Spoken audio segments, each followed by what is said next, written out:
राधे राधे। जय श्री कृष्ण। बृहस्पतिवार व्रत कथा। भारतवर्ष में एक प्रतापी और दानी राजा राज्य करता था। वह नित्य गरीबों और ब्राह्मणों की सहायता किया करता था। यह बात उसकी रानी को अच्छी नहीं लगती थी। वह न ही गरीबों को दान देती, न ही भगवान का पूजन करती थी और राजा को भी दान देने से मना किया करती थी। एक दिन राजा शिकार खेलने वन को गए हुए थे तो रानी महल में अकेली थी। उसी समय बृहस्पति देव साधु वेश में राजा के महल में भिक्षा के लिए गए और भिक्षा मांगी। रानी ने भिक्षा देने से इनकार किया और कहा, हे साधु महाराज, मैं तो दान पुण्य से तंग आ गई हूँ। मेरा पति सारा धन लुटाते रहते हैं। मेरी इच्छा है कि हमारा धन नष्ट हो जाए, फिर ना रहेगी बांस और ना बजेगी बांसुरी। साधु ने कहा, देवी तुम तो बड़ी विचित्र हो। धन संतान तो सभी चाहते हैं, पुत्र और लक्ष्मी तो पापी के घर भी होनी चाहिए। यदि तुम्हारे पास अधिक धन है तो भूखों को भोजन दो, प्यासों के लिए प्याऊ बनवाओ, मुसाफिरों के लिए धर्मशालाएं खुलवाओ। जो निर्धन अपनी कुंवारी कन्याओं का विवाह नहीं कर सकते, उनका विवाह करा दो। ऐसे और कई काम हैं जिनके करने से तुम्हारा यश परलोक में फैलेगा। परंतु रानी पर उपदेश का कोई प्रभाव न पड़ा। वह बोली, महाराज आप मुझे कुछ न समझाए। मैं ऐसा धन नहीं चाहूँगी जो हर जगह बांटती फिरूं। साधु ने उत्तर दिया, यदि तुम्हारी ऐसी इच्छा है तो तथास्तु। तुम ऐसा करना कि बृहस्पतिवार को घर लीपकर पीली मिट्टी से अपना सिर धोकर स्नान करना, भट्टी चढ़ाकर कपड़े धोना। ऐसा करने से आपका सारा धन नष्ट हो जाएगा। इतना कहकर वह साधु महाराज वहाँ से आलोप हो गए। साधु के अनुसार कई बातों को पूरा करते हुए रानी को केवल 3 बृहस्पतिवार ही बीते थे कि उसकी समस्त धन संपत्ति नष्ट हो गई। भोजन के लिए राजा का परिवार तरसने लगा। तब एक दिन राजा ने रानी से बोला कि हे रानी, तुम यहीं रहो, मैं दूसरे देश को जाता हूँ, क्योंकि यहाँ पर सभी लोग मुझे जानते हैं, इसलिए मैं कोई छोटा कार्य नहीं कर सकता। ऐसा कहकर राजा परदेश को चला गया। वहाँ वह जंगल में लकड़ी काटकर लाता है और शहर में बेचता है। इस तरह वह अपना जीवन व्यतीत करने लगा। इधर राजा के परदेश जाते ही रानी और दासी दुखी रहने लगी। एक बार जब रानी और दासी को 7 दिन तक बिना भोजन के रहना पड़ा तो रानी ने अपनी दासी से कहा, हे दासी, पास ही के नगर में मेरी बहन रहती है, वह बड़ी धनवान है। तू उसके पास जा और कुछ ले आ ताकि थोड़ी बहुत गुजर बसर हो जाए। दासी रानी की बहन के पास गई। उस दिन गुरुवार था और रानी की बहन उस समय बृहस्पतिवार व्रत की कथा सुन रही थी।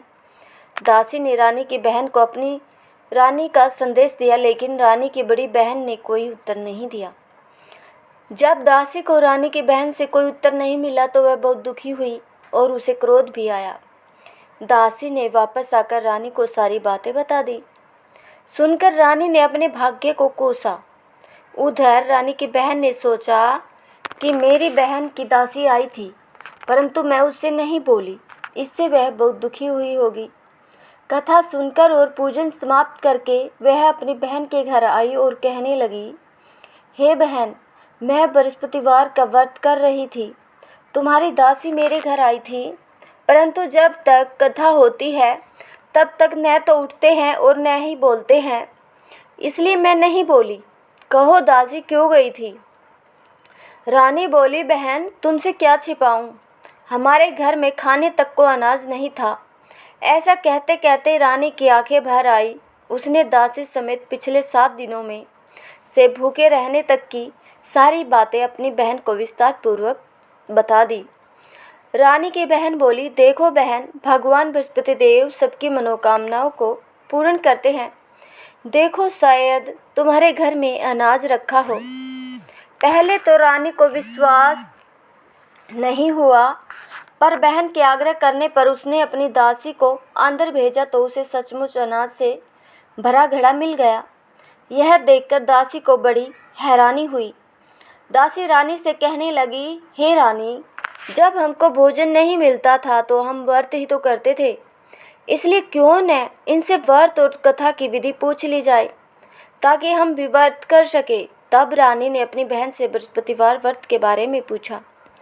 उसकी बहन ने बताया, बृहस्पतिवार के व्रत में चने की दाल और मुनक्का से विष्णु भगवान का केले की जड़ में पूजन करे तथा दीपक जलाए, व्रत कथा सुने और पीला भोजन ही करे। इससे बृहस्पति देव प्रसन्न होते हैं।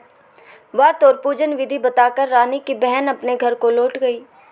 7 दिन के बाद जब गुरुवार आया तो रानी और दासी ने व्रत रखा। घुड़साल में जाकर चना और गुड़ ले आई। फिर उसे केले की जड़ तथा विष्णु भगवान का पूजन किया। अब पीला भोजन कहाँ से आए, इस बात को लेकर दोनों बहुत दुखी थे।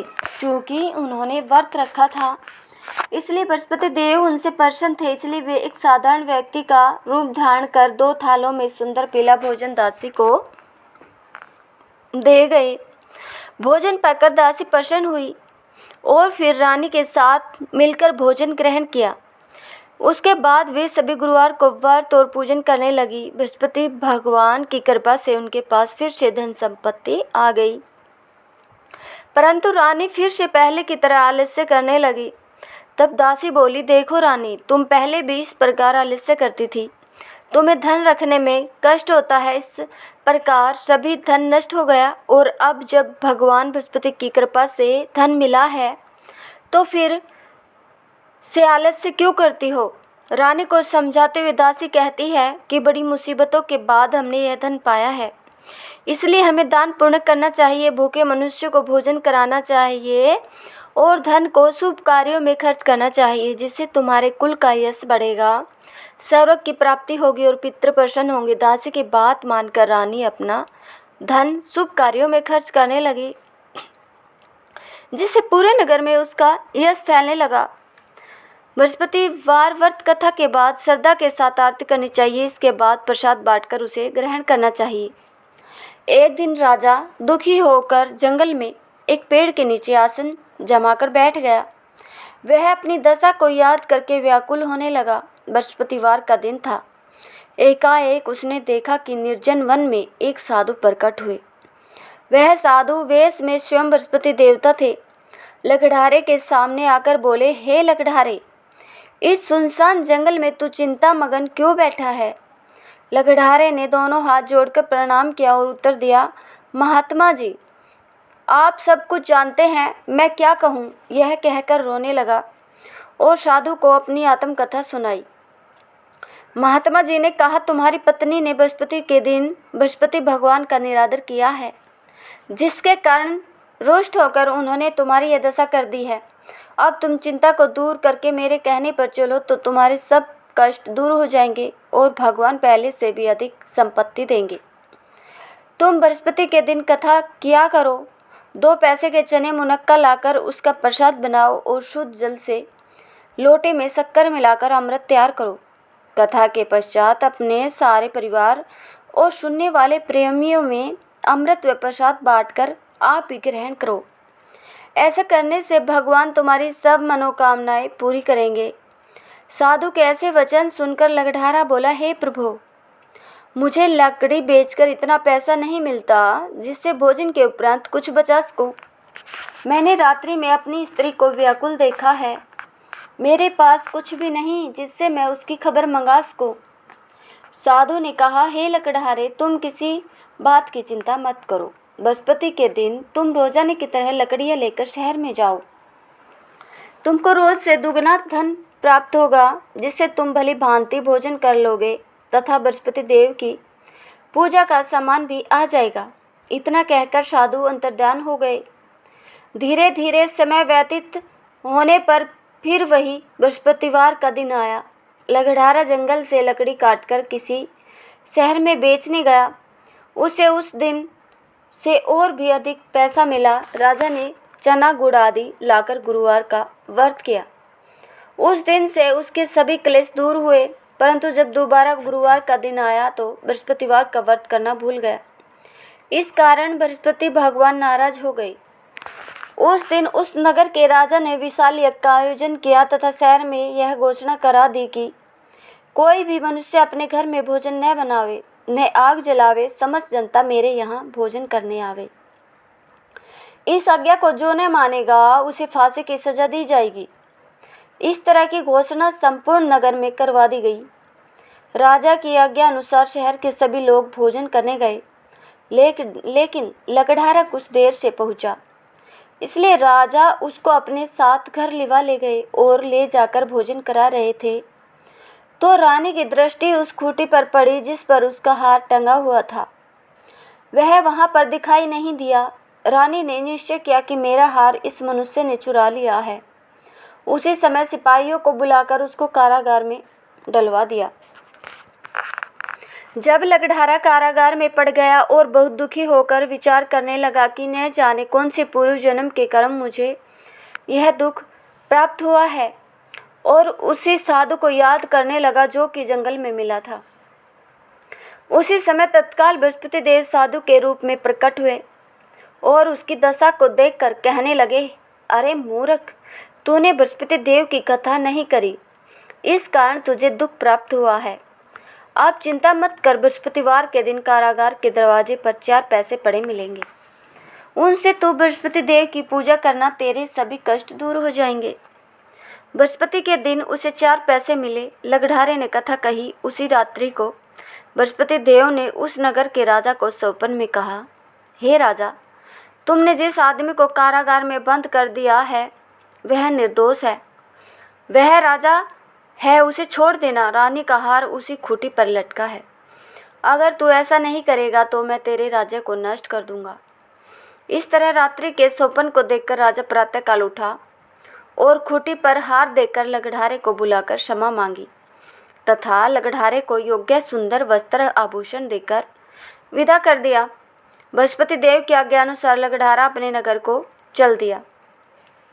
राजा जब अपने नगर के निकट पहुंचा तो उसे बड़ा आश्चर्य हुआ।